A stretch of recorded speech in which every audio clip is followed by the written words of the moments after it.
লাল হলুদ জার্সিতে প্রথমবারের মতন অনুশীলনে নেমে পড়লেন দিমিত্রিয়স ডিয়ামান্টাকস। এদিন নিউটাউন ন্যাশনাল সেন্টার অফ এক্সেলেন্সের মাঠে সন্ধ্যায় অনুশীলনে নামে ইস্টবেঙ্গল দল। আজ প্রথমবারের মতন বল পায়ে অনুশীলন করতে দেখা যায় জিকসন সহ দিমিত্রিয়স ডিয়ামান্টাকসকে। যদিও অধিনায়ক ক্লিটন সিলভাকে আজকেও কিন্তু বল পায়ে অনুশীলন করতে দেখা যায়নি। চলুন দেখে নেওয়া যাক অনুশীলনের কিছু মুহূর্ত এবং মাঠে প্রবেশের সময় এবং বেরিয়ে যাওয়ার সময় সমর্থকদের সাথে কাটানো ইস্টবেঙ্গল ফুটবলারদের কিছু মুহূর্ত।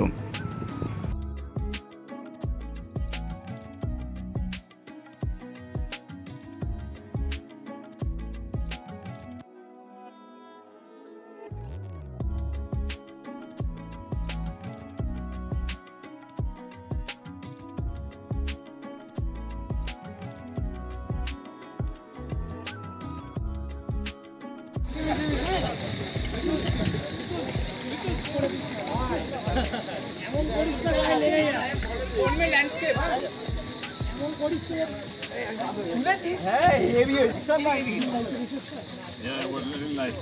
Sir, perfect.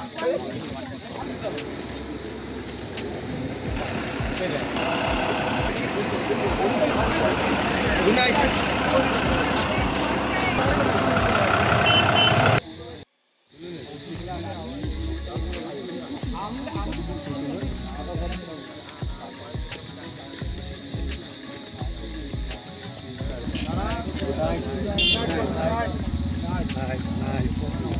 Judge Bengal, sir. Judge